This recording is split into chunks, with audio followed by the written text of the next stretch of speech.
Hello दोस्तों, इंसान के लिए रोबोट एक बहुत सेटिस्फाइंग थिंग्स है।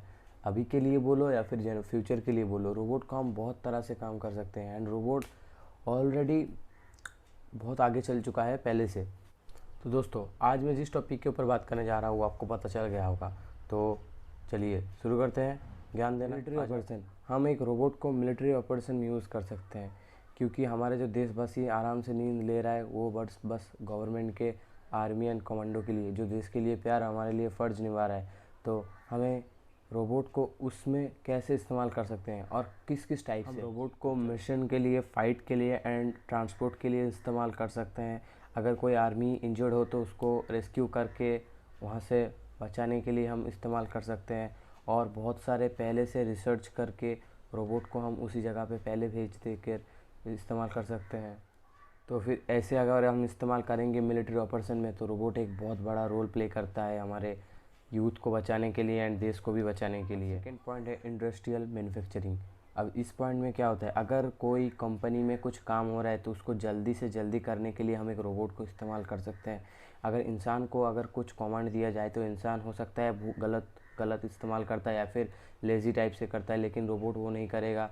रोबोट को हम जल्दी से जल्द और बहुत अच्छे से कर सकते हैं। और जो हैवी लोडेड सामान होता है उसको हम उठाने में दिक्कत होता है, लेकिन हम उसको रोबोट के माध्यम से उठा सकते हैं। और जो एक्यूरेट काम जिसको परसेंटेज में अच्छे से देना पड़ता है उसको हम रोबोट के माध्यम से कर सकते हैं। तो फिर मैन्युफैक्चरिंग अच्छा होगा तो कंपनी में सेल भी ज़्यादा होगा और कॉम्पोरेट का ब्रांड वैल्यू भी बढ़ेगा। तो फिर रोबोट का तीसरा पॉइंट है एग्रीकल्चर प्रोडक्शन। हम एक रोबोट को एग्रीकल्चर में बहुत अच्छे से यूज़ कर सकते हैं।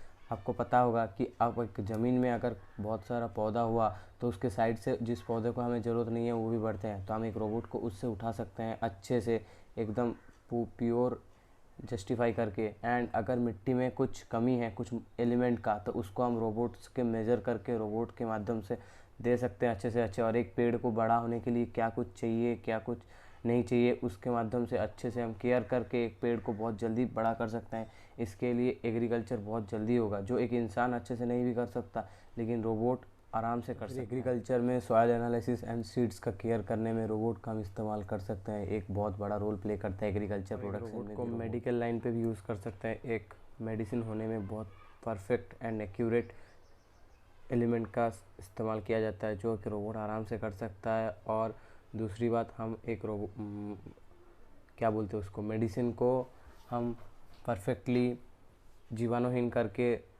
कंडक्टेड कर सकते हैं, दूसरे लोगों को दे सकते हैं। जो फिर अगर बाहर में कुछ वायरस फैला हुआ तो रोबोट के द्वारा घर घर में हम उसको दे सकते हैं। हम एक रोबोट को फैमिली सर्विस में यूज़ कर सकते हैं, जैसे अगर बहुत बड़ा घर हुआ तो उसको क्लीनिंग करने में, और इंसान का फिजियोथेरेपी एंड उनका घर में बच्चा हुआ तो उनका एडुकेशन, प्ले, ये सब में अच्छे से हाथ देने के लिए हम एक रोबोट को आराम से हम एक रोबोट को मर्डर, किडनैप, ये सब में इस्तेमाल कर सकते हैं। अगर कहीं पर बॉम्ब है तो उसको डिटेक्ट करने में हम एक रोबोट को इस्तेमाल कर सकते हैं, रोबोट को पहले ही पता चल जाएगा। और दूसरी पॉइंट है डीएक्टिवेट। हमें वैसे में पता नहीं होता है कि बॉम्ब को डीएक्टिवेट कैसे करें, लेकिन एक रोबोट आराम से डीएक्टिवेट कर सकता है, जो एक बहुत बड़ा रोल प्ले करता है। रोबोट हमारे को बैड एनवायरनमेंट में यूज़ कर सकते हैं। मान लो बाहर में बहुत ज़्यादा धूप हो, बारिश हो या फिर बहुत ज़्यादा ठंडा हो, तो फिर हम एक रोबोट की कैसे यूज़ करें। खाने की दिक्कत हो रहा है या फिर घर में कुछ ज़रूरत है तो फिर हम रोबोट को यूज़ कर सकते हैं उस टाइम पे। ऐसे ही हमारे लिए रोबोट बहुत ज़्यादा काम आएगा। तो ह्यूमन बीइंग में रोबोट का तो आप देख ही सकते हो कितना प्रभाव है। तो रोबोट, इसीलिए मैंने बोला था कि रोबोट ही बहुत फैसिनेटिंग थिंग्स है हमारे लिए। तो फिर ऐसे इंटरेस्टिंग वीडियोस के लिए लाइक कर दो। तो फिर बहुत ज्ञान दे दिया, चलो बाय, स्प्रेड लव।